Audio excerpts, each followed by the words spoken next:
Toile étoile, émission de cinéma de Béatrice Malige.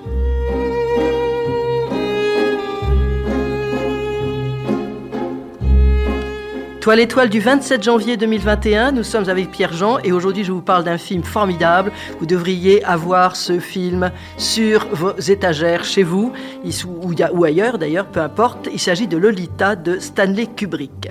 Mais avant d'en entendre parler, eh bien on va écouter une Laura Litardi qui nous chante Old Man. Ceci n'a rien à voir avec cela, bien évidemment.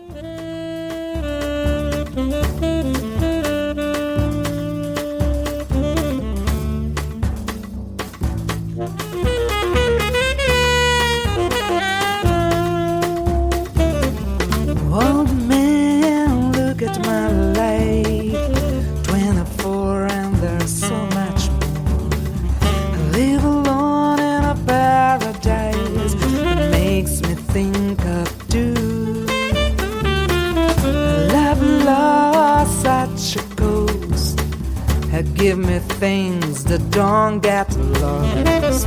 Like a coin that won't get tossed, rolling home to you. Old man, look at my life. I'm a lot like you were. Old man, look at my life. I'm a lot like you were.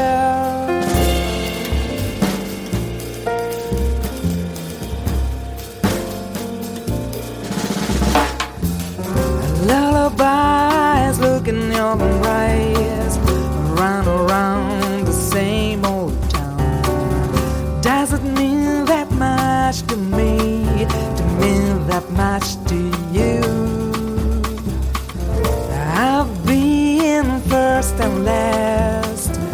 Look at how the time goes fast. But I'm all alone at last, rolling home to you.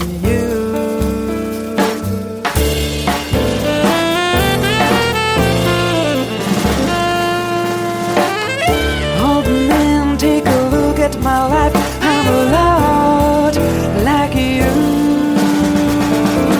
I need someone to love me to day through.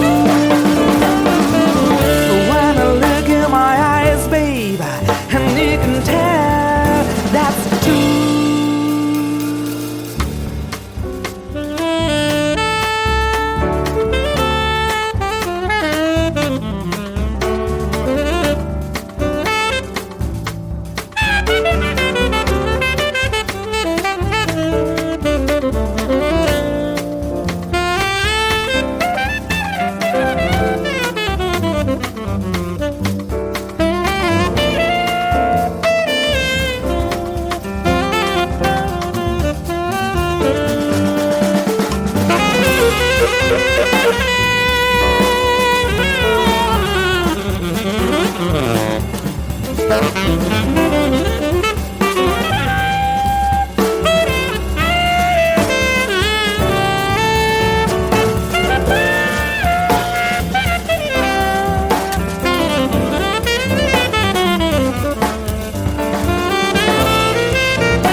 Voilà, vous venez d'entendre dans l'émission Toile Étoile, Laura Litardi, pas mal du tout.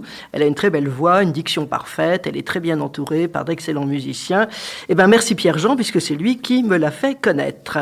Alors, je continue en vous parlant de Lolita de Stanley Kubrick. Alors, pourquoi ? Parce que on avait décidé, il devait passer au Diagonal lundi 18. Il est vrai que découvrir un film ou même revoir un film, c'est quand même beaucoup mieux au cinéma. Vivement que ces cinémas s'ouvrent, nom d'un chien. Et donc, écoutez, là, pour l'instant, c'est toujours pas le cas. Et donc, tant pis, on l'a regardé chez soi.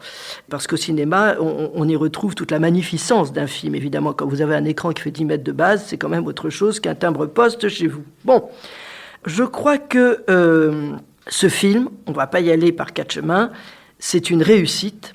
Et, n'en déplaise au pisse-froid, ce film, Lolita, c'est surtout l'histoire d'une passion amoureuse qui va jusqu'à la destruction. Alors évidemment, Kubrick, qui adapte le roman sulfureux de Nabokov, comme vous le savez, Lolita, qui est sorti en 1955, a épuré quelques scènes qui avaient fait scandale. Nous sommes en 62 quand le film sort de Kubrick. Et on peut dire que cette relation entre cet homme et cette fillette avait choqué. Et elle peut choquer, évidemment, si on est en train de nous raconter un fait divers. Vous voyez, il faut faire une nuance entre le Cinoche et CNews, quoi. Vous voyez, bon. Donc là, nous sommes en 2021 et je sais que ça peut choquer encore même un peu plus. On est censuré à fond la caisse. Mais bon. Et puis, il y a des choses qui sont peut-être intolérables. Ça, c'est possible aussi. Mais là, nous sommes au cinéma. Et Kubrick a choisi une jeune comédienne, qui a d'ailleurs un peu plus que le roman, si je puis dire. Normalement, Nabokov lui donnait à peu près 12 ans, tandis que là, la jeune fille qui joue le rôle de Lolita, elle a plutôt 14-15 ans. Et puis, il n'y a aucune scène scabreuse, rien n'est montré. Kubrick suggère. Et d'ailleurs, c'est tout aussi réussi, sinon plus, parce qu'il arrive à mêler des scènes dans son film, des scènes noires, dramatiques, et des scènes comiques. C'est du Kubrick. Et il y a même des scènes, on peut dire, carrément burlesques. Kubrick aime mélanger les genres, et Lolita, c'est une femme fatale que l'on peut trouver dans n'importe quel film noir, du cinéma noir.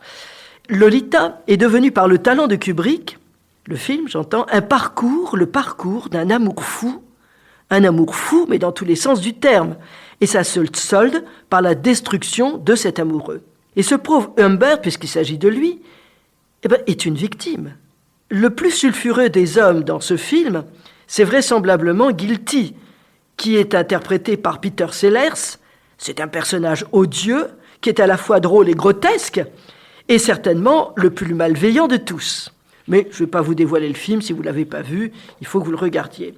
Alors, repensons, comme toujours, le cinéma, on voit d'emblée dans quel film nous entrons, si c'est un navet ou si c'est vraiment une réussite, à travers les premières images du film. La première séquence sur laquelle se déroule le générique, accompagnée d'une musique d'ailleurs assez romantique, qu'on écoutera peut-être tout à l'heure, un homme est en train de mettre du vernis sur les ongles des pieds d'une femme, une jeune femme. Cette pédicure est faite avec soin, en plan séquence, par un homme, vraisemblablement. Au fond, on a envie de dire qu'il y a un homme qui est au pied d'une femme, au sens strict, voilà. Et donc c'est un acte hautement érotique, sensuel, et un acte de séduction. C'est un homme qui est en train d'exalter la beauté d'une femme. Et la musique s'arrête sur la fin de la séquence, qui elle-même se termine par un fondu au noir. Donc le film, vous l'avez compris, démarre de cette façon-là. Puis le film continue avec une séquence en extérieur d'un château magnifique. On est à l'extérieur, mais quand on vient à l'intérieur, c'est un salon vaste, extrêmement en désordre, avec des objets au sol qui sont brisés. Et puis, il y a des fauteuils, des meubles sur lesquels il y a des housses blanches. Un salon extrêmement baroque, avec une harpe, de briquet de broc, une table de ping-pong. Et James Mason, qui est le personnage principal, Humbert, acteur formidable, James Mason, évidemment, qui se prête à jouer, on va dire, Humbert avec beaucoup de subtilité. C'est ce qui fait aussi la qualité du film. Il circule dans cet espace, revolver à la main, et il appelle Guilty, qui sort de dessous une housse. il était dans un fauteuil recouvert d'une housse. Et il sort, évidemment, d'une façon très théâtrale en disant « Je suis Spartacus ». Évidemment, petit rappel du film précédent qui a été réalisé par Kubrick, comme vous le savez. Et cette deuxième séquence violente, puisque James Mason va tirer sur Peter Sellers, puisque je vous l'ai dit qu'il y est joué par Peter Sellers, là aussi, c'est un mélange de violence et de drôlerie, parce que quand tout d'un coup, James Mason tire sur Peter Sellers, qui s'écroule, il reçoit des balles et il fait « Aïe, ça fait mal !» Oui, sans doute, évidemment que ça doit pouvoir faire mal, voilà. Et il a beau essayer de fuir en prenant des escaliers pour se réfugier au sommet, eh bien, les coups de feu fusent, et ils finissent même par trouver une toile, une peinture, une toile de facture extrêmement classique. C'est un portrait de jeune femme et une balle tirée par James Mason, dont Humber, le personnage principal, donc on va suivre tout au long du film. Avec sa balle, il transperce la joue de ce portrait. Une balle transperce la joue de ce portrait. Et cette séquence de meurtre, enfin d'une certaine façon, elle est suivie par un flashback.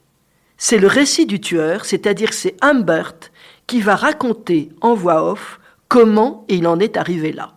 Ça, on est dans je dirais pas la facture typique d'un roman noir, mais c'est vrai que c'est quelque chose qu'on peut trouver dans d'autres films noirs, comment le tueur se raconte. Alors il raconte comment il a découvert Lolita, puisqu'elle va être l'enjeu. Il l'a découverte par hasard. Par hasard, pourquoi ? Parce qu'il cherchait une chambre pour écrire, puisqu'il est écrivain, et il visite une chambre dont la propriétaire est une femme d'une assez grande vulgarité, faut le dire. Elle est en mal d'un mari, et alors en même temps, là aussi, il y a quelque chose de toujours une pointe d'humour avec Kubrick. Elle garde son mari défunt à l'état de cendre dans une urne dans sa chambre sous la photo du mari, qui est Monsieur Haas. Alors, elle fait visiter la maison parce qu'elle a très envie que cet homme, qui est quand même assez séduisant, loge chez elle parce qu'elle se dit « ça va peut-être être mon mari futur ». Et elle fait visiter et le jardin, et notamment, et alors là, c'est là qu'arrive le flash, si je puis dire, choc émotionnel intense pour Humbert, quand on passe dans le jardin, sur la pelouse, en maillot de bain, chapeau et lunettes en forme de cœur, que tout le monde connaît, en pose de starlette, une jeune fille qui, évidemment, petit détail intéressant, elle suce un sucre d'orge. Et alors à ce moment-là, Humbert accepte tout de suite la location et dit à la mère de cette Lolita « Vous êtes persuasive ». C'est-à-dire il a suffi qu'il voit la fille comme ça à l'anguille dehors, en petite tenue, pour tout d'un coup « Oui, c'est bien là que je vais loger ». Et donc, Kubrick va ensuite montrer des séquences qui peuvent être anodines, mais qui peuvent aussi troubler, comme par exemple une séquence au cinéma en Drive, et c'est un film de monstres. Et là, évidemment, la mère et la fille sont de chaque côté de Humbert, et elles s'agrippent à lui, elles touchent leurs mains, etc., parce qu'elles ont très peur, et c'est une façon quand même de se rapprocher de Humbert, qui, dit rien, mais enfin, voilà, quoi, ça lui fait des petites choses, quoi, si je puis dire. Et il faut reconnaître que Kubrick filme très souvent James Mason, donc Humbert, entre la mère et la fille, avec des cadrages remarquables qui ont du sens, comme par exemple, lorsque Hubert, sans vous raconter l'histoire, mais peu importe, à un moment il va épouser, en effet, tout au long de l'histoire, il va finir par épouser Madame Haas, qui est là donc la locatrice, qui est en même temps la mère de Lolita. Et donc, il est au lit avec elle, vous voyez ? Et donc, voilà, parce qu'il faut quand même consommer. Et donc, il est filmé de dos. Le visage de Charlotte, en revanche, Madame Haas, est à sa gauche, sur l'oreiller, face à nous. Mais à droite, sur la table de nuit, dans l'espace, il y a quoi ? La photo de Lolita qui est posée sur la table de nuit. Écoutez, c'est un plan qui est quand même drôlissime, quoi. Je veux dire, pour se donner du cœur à l'ouvrage, si je puis dire, il est quand même obligé de regarder la photo de Lolita. Il y a un autre cadrage qui est très subtil. Lorsque Charlotte, donc toujours celle qui sera devenue la femme de Humbert, elle dit que Lolita sera le moins possible à la maison, elle l'enverra au camp ou à l'université. Humbert, qui évidemment ne s'attendait pas du tout à ça, est extrêmement dépité, très en colère, et il se rend compte qu'au fond, il a mal calculé son coup. Épouser la mère pour avoir la fille, au fond, c'est pas tout à fait simple. Et donc, il se détourne de Charlotte, un peu mari, si je puis dire. À ce moment-là, il est cadré face à nous, puisqu'il était de dos, donc il se retourne, il est face à nous, la caméra. Et le visage de James Mason apparaît juste derrière un premier plan. C'est quoi ce premier plan? C'est le revolver. C'est le revolver de feu Monsieur Haas que Charlotte, sa femme, a donné à Humbert. Un truc très intéressant parce que si vous voulez, tout d'un coup, Kubrick filme le contre-champ et le contre-champ est terrible parce que nous avons en gros plan un revolver à barillet avec les trous, vous savez, qui sont comme des yeux qui regardent Humbert. Bon, voilà, donc c'est pour vous dire que dans le sens du film, il est dans la réalisation de Kubrick, bien évidemment.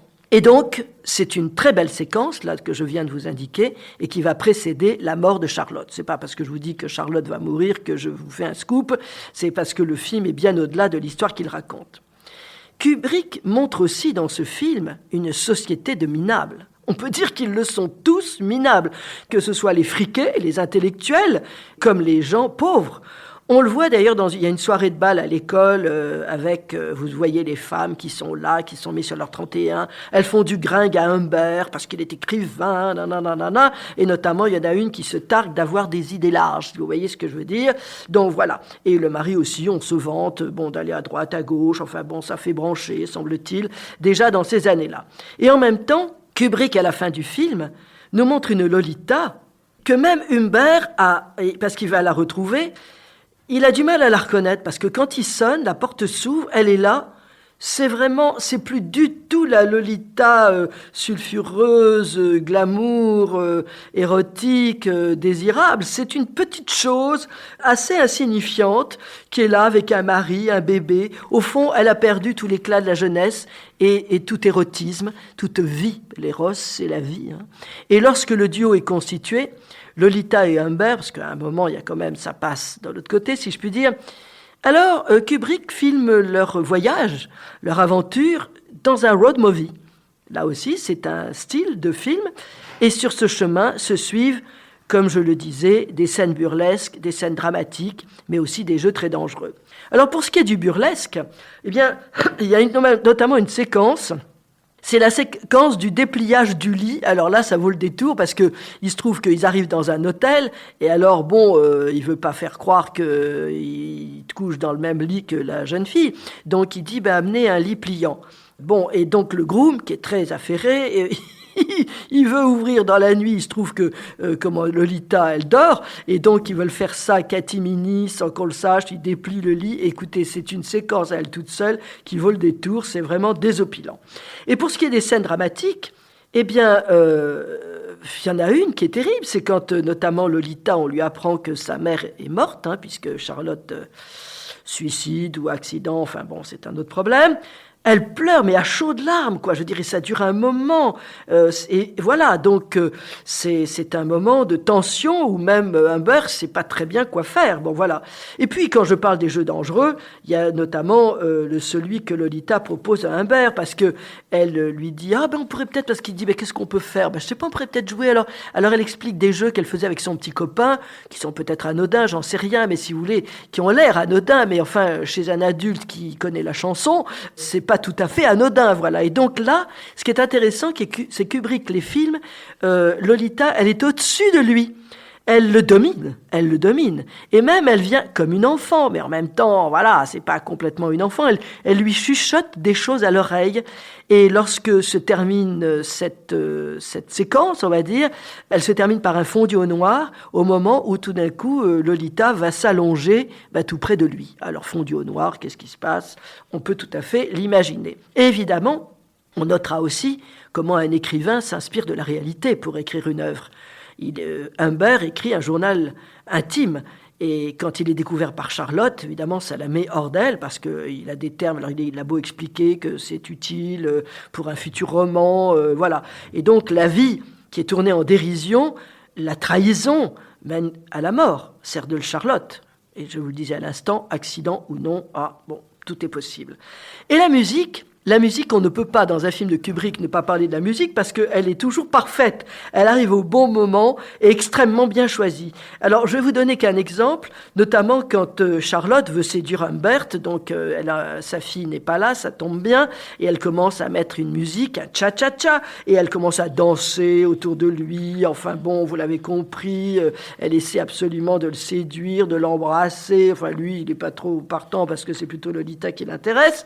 Eh bien, quand Charlotte est décédée, il se trouve que Humbert va prendre un bain, tranquillos, il sirote un petit, je sais pas quoi, un coca ou je ne sais quoi, et qu'est-ce qu'on entend comme musique parce qu'il a mis la radio? Le fameux cha-cha-cha. Donc je trouve que là, il y a une terrible ironie, mais d'une violence formidable, et c'est uniquement sonore, évidemment. C'est là qu'on s'aperçoit que c'est la réalisation cinématographique qui fait la qualité du film, bien évidemment. Et donc, juste après, vous avez la séquence du vernis, dont je vous ai parlé, la pose du vernis sur les ongles, c'est repris, et ça arrive à un moment, et là c'est intéressant, parce qu'autant au début c'est comme une séquence érotique, sensuelle, j'ai envie de dire, personne n'est dominé ni dominant. Là en revanche, quand elle arrive, c'est la même séquence, mais donc par le contexte, elle prend un autre sens.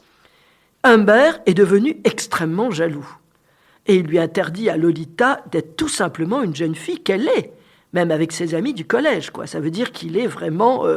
il l'empêche, oui, de vivre, il lui enlève toute liberté. Il est tellement jaloux, d'ailleurs, qu'il ne voit rien de ce qui se trame derrière son dos, et notamment les agissements de Kilty, qui, même lorsqu'il arrive déguisé en docteur Psy, c'est le docteur Folamour, hein, il n'y a que Humbert qui ne voit pas le piège. Il est tellement obsédé par sa vision d'homme jaloux qu'il n'est plus lucide du tout. Et... Le dénouement de ce film, c'est la reprise de la première séquence dont je vous ai parlé, que je vous ai décrite, après le passage chez Lolita qui lui raconte tout, hein, Lolita qui n'est plus grand-chose, qui est juste la femme d'un homme avec un bébé, hein, on va dire, enfin c'est pas, je ne méprise pas ça, mais bon, je veux dire, c'est vrai qu'on s'attendait à autre chose avec la Lolita de ses 14-15 ans, eh bien, elle lui raconte tout, et notamment les extravagances érotiques de Kilty. Humbert, désespéré, là aussi, il pleure. Il pleure, mais lui aussi à chaudes larmes, comme on a vu tout à l'heure. On a entendu pleurer Lolita quand sa mère est morte. C'est comme si elle était morte. Il pleure sur son amour perdu, qui n'est plus qu'un mirage. Et il pleure vraisemblablement aussi sur sa sottise de ne pas avoir vu le traquenard dans lequel il s'est fourvoyé. Et cet amour démesuré, incontrôlable, fait de lui un meurtrier. Et donc le dernier plan du film, c'est celui de la fin de la deuxième séquence où Humbert tue Kilty. Le portrait de cette femme dont je vous ai parlé est impacté d'une balle sur la joue. C'est une façon de détruire la beauté. C'est donc un film qui transpire la passion et qui fait de Kubrick un réalisateur d'une qualité incomparable. Et je voudrais aussi... puisqu'il m'est arrivé de parler de Laura de Otto Preminger il n'y a pas si longtemps, je trouve qu'on peut faire une comparaison, d'une certaine façon, entre Lolita et Laura. Laura était donc un film signé Otto Preminger en 1942, et Lolita. Pourquoi? Parce qu'il y a une correspondance entre Humbert, l'amoureux de Lolita, et Waldo Lydekker, vous en souvenez, c'était l'amoureux de Laura. Tous les deux sont des meurtriers, narrateurs, comme je vous l'indiquais aussi, et tous les deux, tout à fait au début, ils reçoivent dans une baignoire. Et Laura, à la fin, elle est à la fois morte et vivante, puisque, vous le souvenez, elle était sur son portrait, mais on croyait qu'elle avait tué, on ne savait pas si elle était une victime ou une tueuse ou suspecte. Et Lolita... Au fond, elle a tué Humbert d'une certaine façon, qui est devenue une petite chose, qui est devenue meurtrière, évidemment. Et donc, le tableau impacté d'une balle de Lolita peut faire penser à celui de Laura, omniprésent dans le film. Donc, si l'un, Humbert, est amoureux d'une nymphette, souvenez-vous, l'inspecteur de police dans le film Laura tombe amoureux de Laura qu'il croit morte. Donc, Tous les deux sont omnubilés par des images. Donc voilà, il me semble quelques points communs sur le fond, mais évidemment, les réalisations sont très différentes parce que ce sont deux réalisateurs de talents très différents. Alors écoutez, je vous propose tout de suite, on écoute la bande-annonce. Non, ou peut-être, si, on va écouter la musique romantique, qui est un peu le côté amoureux de Lolita, le bel amour qu'il y a entre Lolita et Humbert.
Voilà, musique extrêmement romantique qui d'ailleurs souligne les séquences dont je vous ai parlé où Humbert est en train de poser le vernis sur les ongles de pied de Lolita. Et donc c'est une musique qui signifie un Humbert follement amoureux de Lolita.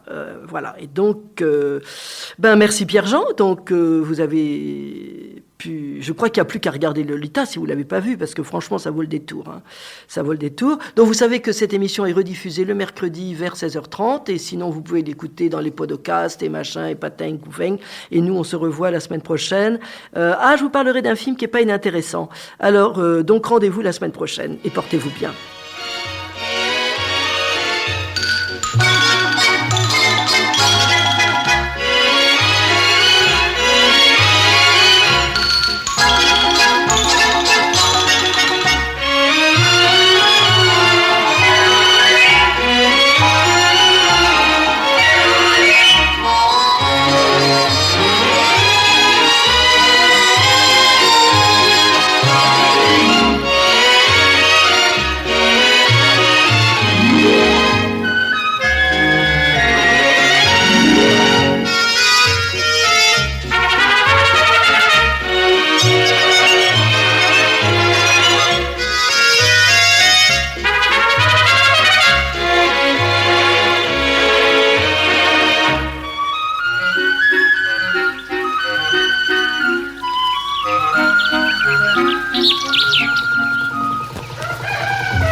Thank you.